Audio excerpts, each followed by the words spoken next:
This is a quick video about the statement that KZ put out regarding the recent fiasco involving them putting drivers that do nothing in their IEMs.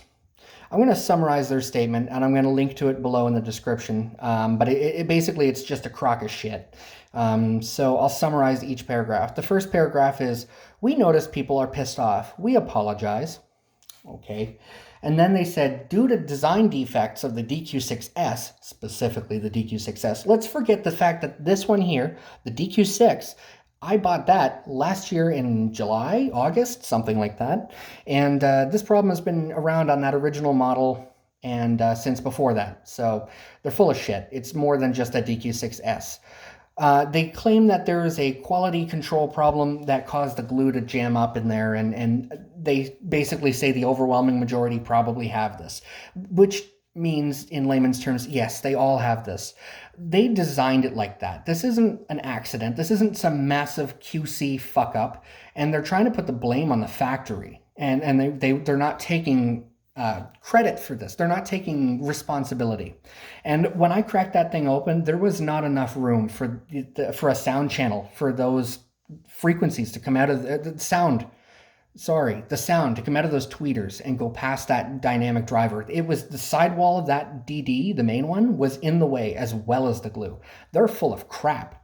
And then when they continue on, they basically go on to go blah, blah, blah, blah, blah. Graphs don't say everything about sound, and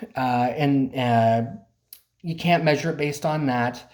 And they also say, well, our balanced armatures and electrostatics do make sound, which they do. They're just at approximately minus 40 dB lower than the main driver, making them fucking inaudible.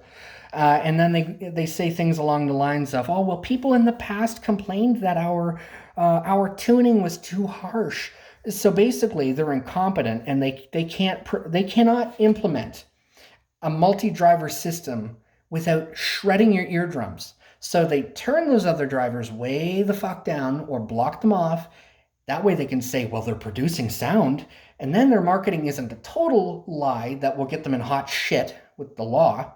And then they shove it off to you, and then they pretend, hey, those two drivers that are doing nothing, oh, they are doing something. And they'll even say, I mean, they're saying in this fucking document, oh, well, it does do something and you asked for it, basically. They're blaming the customer. It's bullshit. And then they go on to say, we recommend that you test our IEM details. We did. This is how we came to this conclusion. You fucking morons. Then they continue on with, you'll find our sound pressure output is a higher value than similar competing products from other brands, even those that are $100 US or $1,000 US, and we are confident in our patented dynamic technical technology, they say. This isn't about the overall sound pressure level. This is about the fact that the extra drivers do shit all. But they know this. They're just dodging the question. They're playing dumb. They're throwing blame at the quality control department. They're throwing the blame on the customers, telling us we basically asked for it. They're incompetent. Then they basically go on to say, our business style is a little different from others. We are more traditional, which means we're different, but no, we're not different. So that's a conflict. And then they basically say that they put all of their focus on their production and focus on their manufacturing and research and development, and that they're not good at doing brand promotion. Yeah, I mean, I'm just gonna say no. That if that's really the case, I mean, your marketing is already shitty.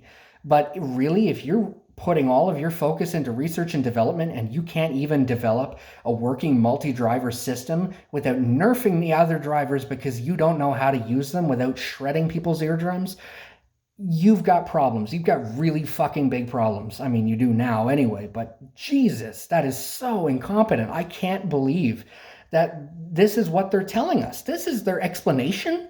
They think this is going to clear them or make us feel better about this. Oh, wow. Anyway, they say, this is a good lesson for us. Thank you to all fans who pay attention to our brand and keep our product improvements, whatever the fuck that means. And they say this is a good lesson for us, but unless they're punished by the community, ignored, and the products aren't bought, they're not going to learn shit, and they're going to keep doing it. They apologize for the inconvenience caused by the recent quote-unquote problems. It's not recent. The shit's been going on for a year plus, and on several other models too. They then say, we welcome you to visit the factory after COVID-19 and give us some suggestions. Here's a suggestion. Don't fucking lie to us. Be honest. Oh my God. I don't recommend anybody buy KZ's shit after this. Unless it's a single dynamic driver or another reviewer has taken them apart already and verified, yes, they fucking do something. I'm out.